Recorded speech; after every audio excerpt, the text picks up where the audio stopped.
भाई जो गुरु वचन पे डट गे, कट गे फंद 84 के, कट गे फंद 84 के, कट गे फंद 84 के। द्वादश मध्य महल मठ बोरे, बहुर न दे धरे रे।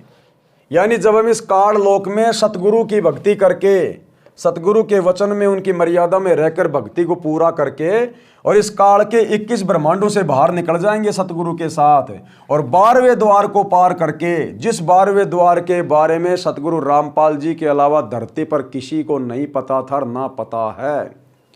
जितने भी साधु संत और योगी हैं वो केवल 10 द्वारों तक की बात करते हैं, 10 द्वारों की।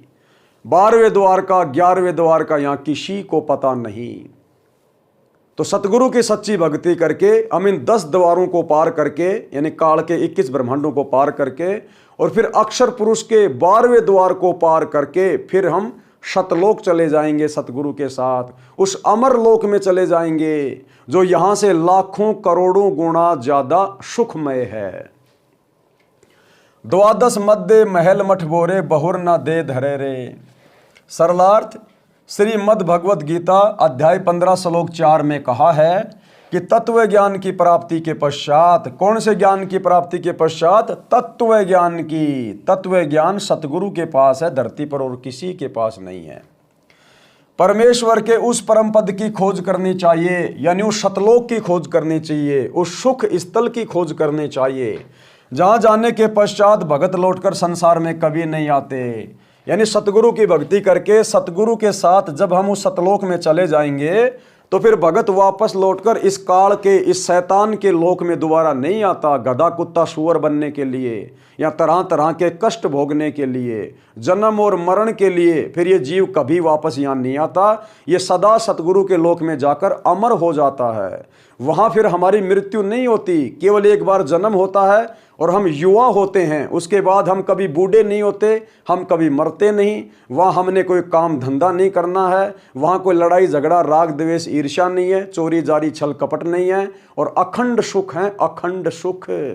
तो वहाँ जाने के बाद फिर भगत लौटकर संसार में कभी नहीं आते, अर्थात उनका पुनर्जन्म नहीं होता, पुनर्जन्म नहीं होता। जैसे विष्णु अवतार श्री रामचंद्र जी त्रेता युग में आए और फिर वही विष्णु अवतार द्वापर युग में जन्म लेकर आया। जब यहाँ के भगवान, यहाँ के अवतार भी जन्म और मरण में हैं, तो इन अवतारों की, ब्रह्मा विष्णु महेश की भक्ति करके भला हम कैसे जन्म मरण से छुटकारा पा सकते हैं? जन्म मरण से एकमात्र छुटकारा दिलाने वाली परम शक्ति सतगुरु है, सतगुरु की भक्ति।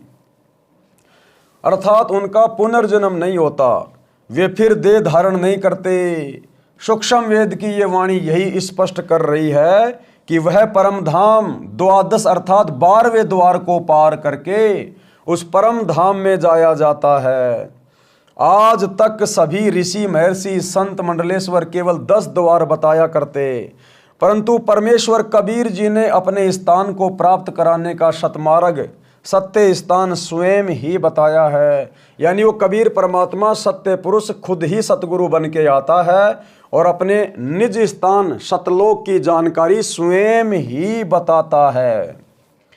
उन्होंने 12वां द्वार बताया है। इससे भी स्पष्ट हुआ कि आज तक सन 2012 तक पूर्व के सर्व ऋषियों संतों पंथों की भक्ति काल ब्रह्म तक की थी, जिस कारण से जन्म मृत्यु का चक्कर चलता रहा।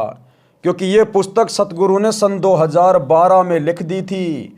तो सतगुरु कह रहे हैं कि जब ये पुस्तक पढ़कर आपको जानकारी होगी तो पता चलेगा कि 2012 तक पहले के जितने भी ऋषि संत और पंथ हैं उनमें किसी के पास भी सत भक्ति नहीं है, केवल काल की भक्ति तक का ज्ञान है, और काल की भक्ति से जन्म मृत्यु का चक्कर सदा चलता रहेगा। भाई जो गुरु वचन पे डट गे, कट गे फंद 84 के, कट गे फंद 84 के, कट गे फंद 84 के।